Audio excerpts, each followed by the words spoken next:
you know, when I get ready for the RoundURS episodes, I like to have an in-depth conversation with the guests before we go into the interview. And you know, when we were talking about music, there were so many similarities, both with the soundscape and the aesthetic, to French hip hop, to UK hip hop, and I just thought it'd be an interesting conversation about, you know, culture and music in the different countries. So yeah, really enjoyed this one, and I hope you do too. So, Sam Phillips, Yeah. welcome to RoundURS episode 3. How's it going? Thank you for inviting me. Yeah, no worries, man. No worries. I'm Really excited today. I'm excited because listening to your playlist on the way here, Yeah. and talking to you. Obviously, we have a personal relationship. Yeah. I was interested and excited because of the sort of the influence of French hip hop, which is not something that I'm well versed about, but the sonics of it excited me. Like I was telling you before we started, a lot of it sounds like a very a good era of like UK hip hop to me as well. Yeah. So I'm excited about going into that. But first, before we go into all that, tell me a little bit about where all of this started with you. Like, where were you born and where did you grow up? Yeah, so I born in Paris, Yeah. but I stay just a few years, and after my parents moved in Toulouse. Mm-hmm. So I lived in Toulouse for 28 years. Mm-hmm. So Toulouse is really my town. Toulouse is you know? home. Yeah, It's I really feel my you. home. And so I worked in different. I lived in different places Mm-hmm. because my father worked in different places, Yeah. and so he moved quite a lot. Mm-hmm. But always in Toulouse or around in Toulouse. So, Quick question: difference between Toulouse and Paris, music-wise? So Toulouse is more Latino, you know, more like reggaeton, etc. Especially now, if we go back, there is like few years, the electro, like dance music, etc. worked quite a lot also, and hip hop, of course, Yeah. like everywhere in France. There was a period. The period was here. R&B classics was quite famous too for France. I see. So all this old hip hop, and at the same time there was like really a good French hip hop ambience. So that was great. After, I think Paris is a bit more rap, really, like, you know, more underground rap and more how I can say more hard, you know, hip hop compared to Toulouse. I think Toulouse is more like, you know, more parties, more Paris is more commercial, specialist, etc. specialist Yeah. underground. Okay, yeah. I feel you.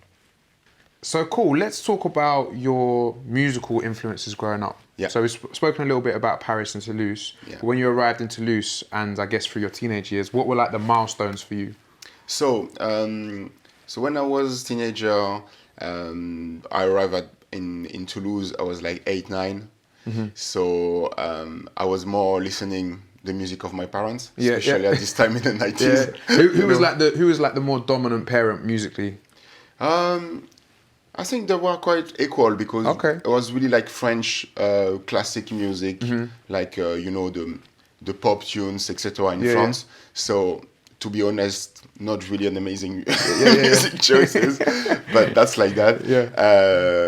But after when I was more in the 12, 13, 14, 15 years old, and so with the influence also in the school and the friends, etc., and the areas, because in the areas I was in the area a bit more ghetto, you know, if we can say like that, in France. So for sure the hip hop was really there. So I began to be really interesting of that, and I really felt maybe because the African origin, also I felt like something, you know, really connected with me. You know? I know. And when I was 15, because it's really important for me, it was the beginning of the music. I just woke up one night and decided to write something, you know, because I don't know, I was feeling really inspired. You know? So like that, I wrote my first text, my first lyrics. Yeah. And can you remember any of it? Yeah, I remember the text was about like a dream. Okay, yeah, Sure, I was in the middle of the night, so it was a bit obvious.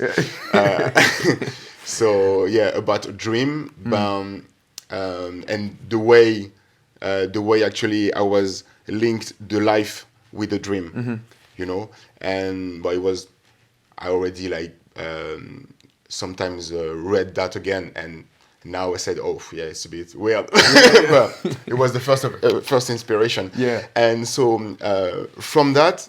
Like 1 year after, I was with the friend at school called Laurent, and it was really interesting by hip hop and you know and rapping, etc. And I show him like this text and few other ones I wrote in the year, and he said to me, so maybe we can try, you know, to have a band or something. Yeah, and okay. try, you know. Was he the DJ? Or was he trying to do the rapping as well? It was just rapping also. Okay, you know? okay. And so. So you two became like a little. Exactly, we are like really new. Yeah, okay. We don't know about that, you know, and so we began like that, and actually it was good. We did 4 years. 4 years with the other people, and it was really really good. We did a lot of concerts and. Okay, in Toulouse. Yeah, in Toulouse and around we went in Paris. We went in other place. The band called État d'urgence. Okay. And what does that mean? Emergency state. Okay. Yeah. So yeah, it was really good, and it was the beginning for me. Yeah. Yeah. And at that point, when you were rolling around like with your guys and you started making music, was it more American hip hop that was influenced, or was it more French hip hop? It was literally French hip hop. Really? Yeah, literally. And was everyone just isolated in that way? Was everyone just feeling like French hip hop more than the American hip hop? We were really influenced also by the US hip hop because we liked it, but because the French hip hop was really really good, and also it was good for the writing, you know, because at this time I absolutely didn't speak English. Yeah.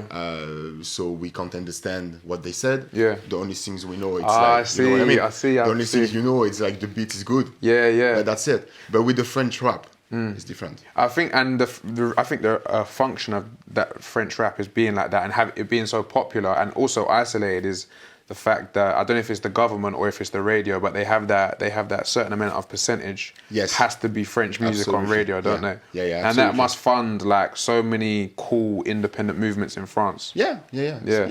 And because of that, we had the chance to hear like really good music, especially at this time. So one of the popular compilations in France is Premier Class. Yes. Is that right? Did I say it right? Yeah. Premier Class, yeah. Perfect. Talk to me about the influence of Premier Class on yourself and also, I guess, Toulouse. So Premier Class was, if I remember well, I think it was end of the 90s or beginning of the 90s. And what I liked about this compilation is the subjects. They talking about the racism, because racism unfortunately is quite big in France, especially at this time. It's still like really actual, unfortunately. Let's dive into that a little bit. Let's talk about the feelings of that when you were growing up. Like how was that sort of? To be honest, it was really hard. Yeah. It was really difficult because it was really a difference between the people immigrate or with like origin or mixed race or black or Arabic, etc. It was really complicated because you can really felt the difference for them. You know, there is it's a very difference. Explicit in the so feeling. Explicit. Yeah. When I say explicit, is literally because, for example, for my father, there is sometimes he could not have a job because the fact is black. You know, and I felt that also in school, even if in the school almost people were black, Arabic, or mixed race. You know. But you can feel it, and in the streets, and you know, everywhere.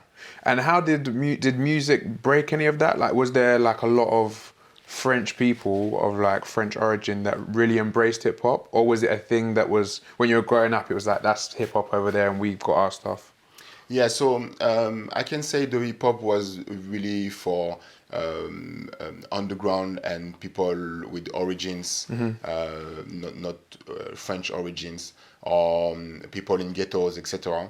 The hip hop was more for them because they were the only one to listen actually, And but it was good for me because I was really in the sport also. I played basketball for 12 years, and actually sport and music was a bit an escape, you know, also. So the fact to have the possibility to writing, to you know, to express yourself when you're rapping, for a concert or with friends, etc. It was like an escape of all these things, all, you know, no money and you know, the racism, etc. So it was really important for me deeply, you know. Coming back to the Premier Class then, talk about some of the artists that had a big influence on you from those compilations. Yeah, so before, just to going back a bit before Premier Class, there is a band called I Am. It was like really it's my favorite band ever. And I remember this track in Premier Class with Shuriken. Shuriken is one member of I Am. And I love this compilation because the text were really deep and mean something. You know, really means something. And you related to it as well, like exactly. That and you can identify you to what they say, you know. And I loved this compilation, like a lot of people, especially in the hip hop, because of that. Yeah. And those, obviously, at that time, had you started DJing, or was DJing later on? No. I began to DJing in 2003. Okay. With just like private parties or, you know, parties for friends. It was really my beginning of DJing. So rapping was rapping was already. I wrote my first text in 1995, and I had my French band, rap band with my friend, 1998 to 2002. And after, in 2003, I began to DJing, continue, of course, like, you know, like writing, production, etc. Yeah. But I began DJing in 2003. And actually, around, so if I remember, you know, 2004, 2005, I began to have my own nightclub with two DJ friends. Was really hip-hop, R&B classics, reggae dancehall, you know, a bit of Latino, etc. We did that for 2 years. And after that, I began to go in clubs and, you know, and working clubs more and more and more. Was this vinyl, CD times? What were you using? It was like the end of the vinyl and the beginning of the CD. Okay. Did you have a big vinyl collection, or was it? No. Because 10 records. Yeah, no. You know, I saw as the beginning of CD. I said, I can use that. Yeah. Vinyl's expensive, man. Well, it's so expensive, man. Yeah. Oh my god. But it's good to have vinyl though, because like I had a lot of vinyl when I was buying a lot of vinyl. And now I look back on my collection, it's like there's very specific like songs and releases that I'm glad I've got the physical copy of, because after that there's the digital era, and that was all like when I started downloading music illegally and like was using like Kazaa and stuff like that. It wasn't illegal, just for anyone who wants to catch me. But like all of that music now is like you lose a hard drive and you forget about it, you know. You lose that hard drive, that computer dies, and you forget about this 3 to 4 years that you've been using that, all of your musical memories, you know. When you're talking about that just then, were you guys using CDs or vinyl? Yeah, I using CDs. I already mixed in vinyl. That is a long time ago, but it was clearly the end of the vinyl. End of the era. Yeah, exactly. And I think it was good for me because it was like, you know, quite expensive. Expensive and also heavy. Like when you're carrying vinyl around with when you have to travel turntables and all that. Like I just go over USB now. I have so much respect for the, you know, the DJ went across the world in the 80s. Oh yeah. All the vinyls to take the plane. But I heard there was once like they used to go in the shop in the town to find some vinyl for the party. Yeah, because. Yeah. If you're looking, they are all like that. You know? If I was a DJ those times, or if I was an artist, I would just say to the fans, like, bring like my album and I'll sign it for you, and then I've got like copies I'll play from that. The only good point is when people come in for requests, you say, I'm sorry, I just have 10 vinyls and that's it, you know. Yeah. And that's the difference between now, you can have everything in a click of a finger. Everything's so accessible now. It's so true. Whereas there is something to say about that era where like you've got the 12-inch and it's a rare copy, no one else has got it, do you know what I mean? Yeah. So that's rare. Cool. So let's talk a bit more about some specific influences then in terms of artists. So I know you touched on Premier Class. I know you touched on Ian. Was it Ian? I am, yeah. I am. Talk to me about some of the other artists that were really like sort of prominent at that time. So you talking in general or more DJing or? I guess like we've spoken about some of your influences growing up, but I guess this is now more the sort of now you're sort of cemented in terms of what you're doing. Who was the guys that really like influenced you? First of all, what I can say is I always noticed when I was younger, when I'm with all my friends in the hip hop, then I was the only one, or almost the only one, so influenced by other stuff, like rock, electronic music, stuff like that. Yeah, exactly, like Prince, like Freddie Mercury, or Prodigy, stuff like that. And always I heard my friends say, yeah, that's okay, but I don't feel like, and I was really like so into it, so I like that so much. So maybe it's also for that I became DJ, because it was a way for me to play everything I want and listening to everything I want. Whatever the genre. Was it quite eclectic in France in terms of like what was on the radio? Because like you just mentioned, like quite commercial, big artists. Yeah, before we say in the beginning of the notice, it was hip hop, but also like the rock music or dance music. By David Guetta was quite massive in France. It's still really massive in France and everywhere in the world. But artists like that, or Bob Sinclair, Martin Solveig, etc. They were like in the dance music, and in the beginning of the notice, it was quite big too. Except hip hop is, like I say, I was really influenced by artists like Prodigy, or artists like Bob Sinclair, for example, also more for the dance and for the electronic music. And that was a big part for me. And it's also for this reason, when I came in London and I had to play house music, because it was...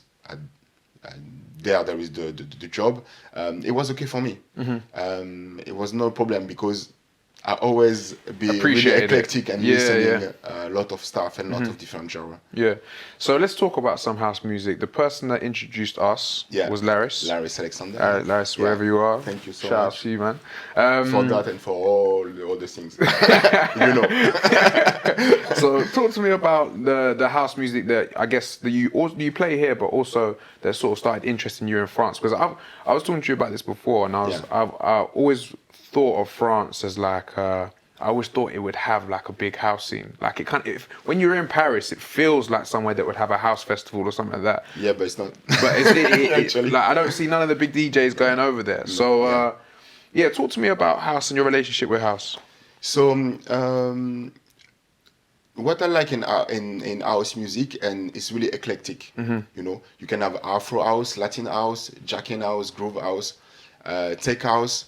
And the influences are from everything, and that's something you really, really literally find in the house music, because they can take a loop of like old rock or old soul music, and doing a track with, and I really appreciate that. And also, I don't know, I always loved the beats, the rhythm. The drum is Afro house as well, particularly. The drum is really my favorite instrument, and with the house music, you just enjoy that, And so you're a producer as well. Yeah. You produce some of your own cuts and stuff like that. In terms of your releases, you've done some releases in France, I think. I did, and I'm in London also. My last one is called Dancehall Time. Is somewhere between hip hop and Moombahton music, and so Moombahton music is more like a mix between reggaeton and electronic music. It's working quite well now in the world. Begin to be like get some good momentum in London also. And I'm really influenced by that. It's probably because it's really tropical, and I always love that. And again, is a story of mixing, of mixing blending something with something, blending something with something else, and I always love that. So my last one is Dancehall Time. I released that like 2 months ago 1 month ago in internet, and I hope it will be he will do something interesting. We'll see. Cool. One thing I wanted to talk about, I think I touched on it at the start of this, was the sonics of like the French hip hop, because it reminds me of a lot of like UK hip hop. And that's something that I want to touch on into the mix. In terms of your production, that's more sort of house. You don't do any rap production or any hip hop production? Yeah. You do as well? Yeah, I'm doing. Okay, cool. Yeah. So, and you want to throw some of them into the mix? Sorry? You want to throw some of them into the mix? Yeah, no problem. All right, cool. So yeah, I think we should get into the mix then, man, because I'm kind of excited and trying to play some of these songs and that. So I want just to say, you know, because we talked about Laris quickly because he introduced himself, but I can say also for my career musical for now, because it's like more than 20 years from the moment I began, there is like few people. I had like a good entourage. For sure there is people like didn't help me, but like for everyone, but I had also like few people like Jason Carroll, Victor Betty, Serge Adams, Madden. They really helped me to, you know, stay in the party. Okay, you know what I mean? Yeah, keep the momentum going. Yeah, and that's really important for me to say, because often it looks like we are alone, but actually there is people there in the background and push, you know, and stay there every time, even when you're feeling so down, because you know, you artists too, you know how it is. Sometimes, my God, you feel, oh, what's happening? You know, you're doing something, you are 100% energy, and there is nothing after, you know. And but these people, they're there. You know what I mean? And they say, hey, it's alright, never mind. That's cool. Keep going, you know. That's cool. I like that. And so I think it's important to precise. Yeah. That's dope. That's dope. And are those guys in London as well? Are they back in Toulouse? No. They are, Jason Carroll is in London, but the other ones are in France. Yeah. All right. Well, listen. Shout out to you guys. Yeah. And we'll get into this mix now and celebrate that. Yeah. Yep. Yeah. Here we go. Cool.